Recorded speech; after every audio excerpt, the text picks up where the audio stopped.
So as you can see guys, my Volkswagen Golf got a bit of a slap the other day. There was a storm a few days ago and it's either been a bit of hail has come down and hit it, or it's been a branch from one of these trees around has come down and hit it, smashed the back window out. So I've got to get it fixed, bit of a mess. Question is, do I put it through the insurance or do I just fix it myself? I've done all the pricing for fixing it myself. I can get a brand new piece of glass for this.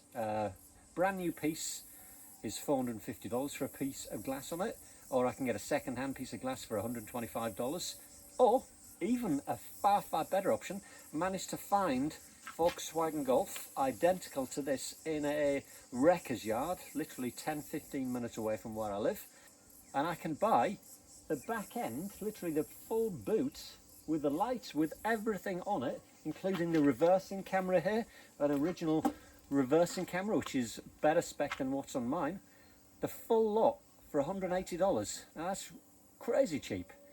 So it just shows, if you've got these Volkswagen Golfs, they built millions of them, or they're so cheap to get the parts and just fix it yourself if you want to do it.